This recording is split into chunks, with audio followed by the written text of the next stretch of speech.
Hi all PMP aspirants, I am Pratibha. In my last couple of videos on Agile series, I have discussed about various Agile and hybrid approaches.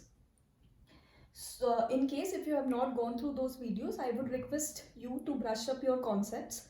I have dropped the link of those Agile series video in the description box below. So today's video is basically the continuation of the Agile series which I started. Please note, these videos of mine are my attempt to help you with your PMP exam preparation. I have passed my PMP exam last month with about target in all three domains, and I will also be preparing one more video very soon sharing my experience, my preparation strategy which I adopted, and how was my exam experience. I would be preparing a video very soon on that part.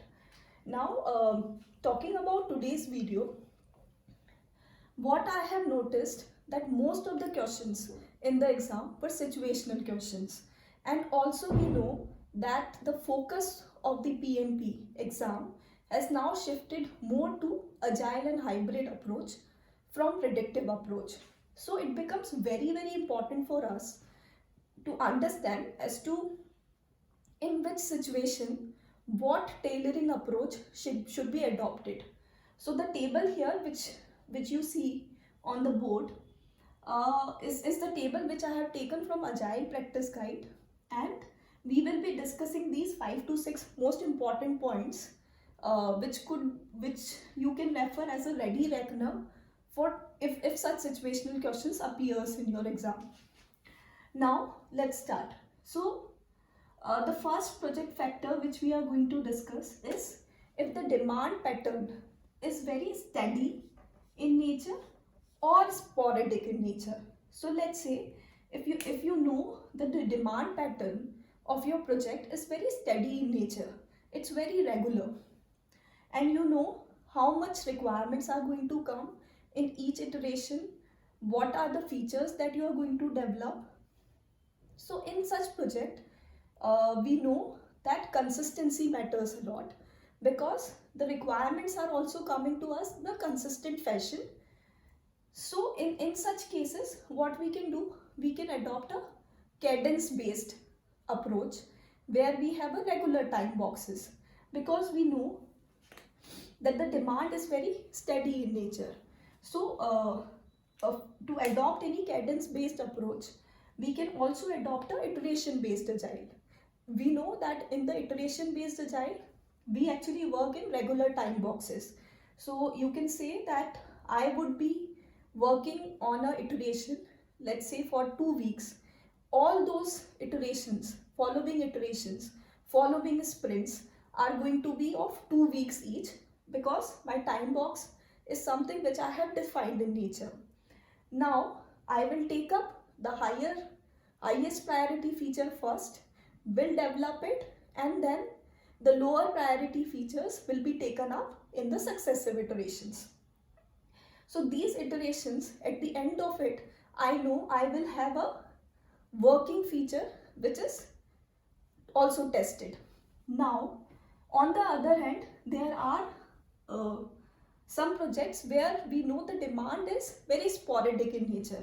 So when we say sporadic, what we mean is there are sometimes sudden rise or fall in the requirements, or let's say features to be developed. So what we can do in this type of a situation? What you can do is to adopt a flow based agile. Why flow based agile in this case? Is because what we do in a flow based agile is basically we look at our existing capability, our available resources, and then we look at the product backlog. From the product backlog, looking at my existing capacity, I know what features I can develop into this particular iteration. Those iterations, please note, it's not necessary that if one iteration is of 2 weeks, all other iterations or all successive iterations of mine are also going to be of 2 weeks. It's not necessary. So looking at my existing capability and the product backlog, I will pull the features from product backlog and develop it into the iteration. And that is why it is called as flow-based agile. Depending upon the flow of the work which you are getting, you are adopting your approach. So this is the first situation which we discussed. There could be other factors. The another factor which we have is rate of process improvement decreases as team experience grows. So basically what it is saying here is the rate which is required in your process improvement or the quality of the product, if you are developing any product, if that the quality of that product should always improve as the experience of the team grows, and this is but natural also. Now what we can do to achieve it? We can retrospect. Why retrospect? We know that in each sprint, at the end of the sprint, we always hold a retrospective sessions. In those retrospective sessions, what we discuss is what went wrong into my sprint, what could be the things which I could have improved, and what are the things which I have done well. So these are the major factors which I discussed. So this is basically nothing but the reflection onto the work which the team has done in the last sprint.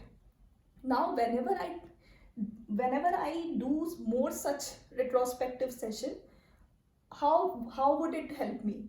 It would help the entire team to brainstorm more and to come up with more ideas of improvement.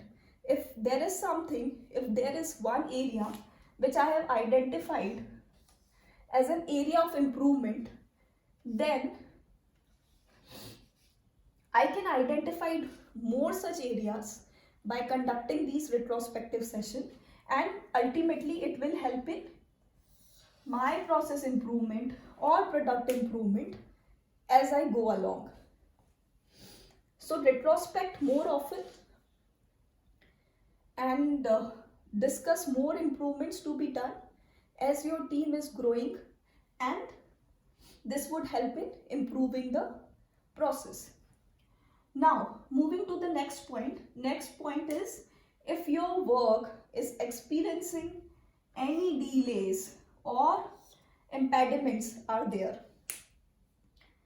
so how can I work onto this type of an obstacle where my flow of work is getting delayed or it has impediments? So whenever we speak about flow of work, in the same breath we almost always discuss about Kanban boards. Why Kanban boards? In flow, whenever we speak about flow of work, why these two terms are synonymous to each other? Because we know in the Kanban boards we have different sections which says these are the items which are pending, these are the items which is in work in progress, these are the items which is under testing, and these are the items which are done in nature, which are completed. You can have more sections as per the need of your process, as per the steps which you follow in your process. Now how Kanban board is going to help me to remove those impediments or delays? Because Kanban board actually help in visualization of the work. If I know at any stage, let's say this is my work which is pending, another work is in WIP, another few tasks is in testing. I know that I need to move from pending to WIP, I need to move from WIP to testing. If any item of mine or if any task of mine is not moving ahead in my Kanban board from one stage to another for a very long time, then it becomes quite visible for me to identify that this task is actually creating a problem for my team, and I can discuss it with my team to remove any impediments which they are facing. So this is the one thing which you can do with the help of Kanban board. Another advantage of using Kanban board is you can always limit your WIP item. What is WIP item? When I say WIP, any items which is in work in progress. So whenever we speak about Scrum or Agile, we always also talk about limiting the items which is work in progress in nature. So you can limit the tasks which are there in WIP. So what you are doing, you are saying that if there are 2 items in WIP in nature, and if I have given a limit that only 2 items will remain in WIP, so unless these items move further to your next step, which is testing, you cannot pull more item from pending to WIP, because I want my team to not do the multitasking. Why I want my team to not do the multitasking? Because there is a lot of time gets wasted when I do task switching or in the context switching. So that is why I want my team to work onto certain items, move them into the done stage first, and then pull more items from pending. So that's how it can help you in removing those delays or identify those areas where you are facing impediments. Now, moving ahead, the 4th point says when more than one team is required.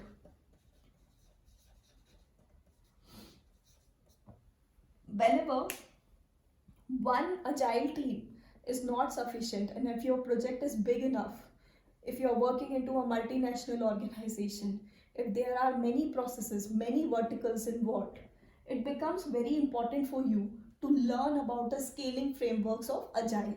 There are many scaling frameworks. There are disciplined agile. There are many other scaling frameworks available. So first learn about those approaches, scaling frameworks, and then adopt them as per the need of your project. So that can be done when more than one team is required. Now, moving to our second last point, which says quality of increment is poor.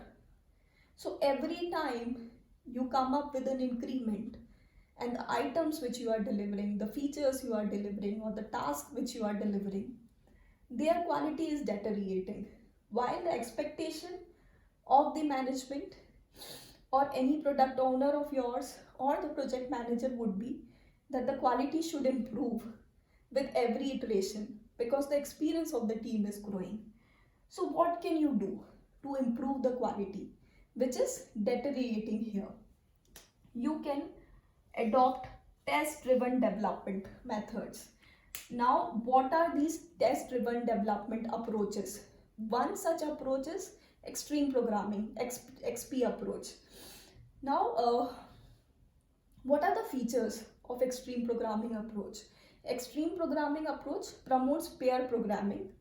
So here in the pair programming, there are 2 developers. One is writing the code, another is doing the reverse shadowing, sitting with him and checking the code which the first developer is writing. So what you are doing the 2i and a 4i, the input and the verification of the code that is being written at the same point in time. So this is the pair programming approach in the extreme programming. The another feature which is of extreme programming is continuous integration of all the developments that is being done. There are collective code ownership. That is also one of the feature of extreme programming. If you are writing any code, entire team is responsible for that code.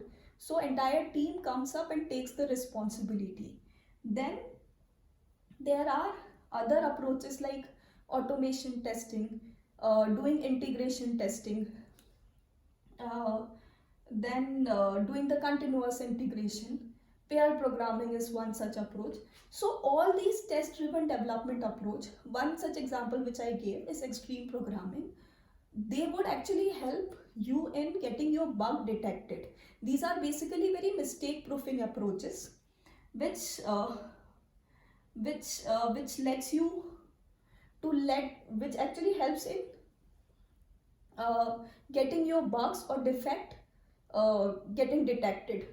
So it will become very impossible for your defects to remain undetected, and that would help in improving the quality of your increments.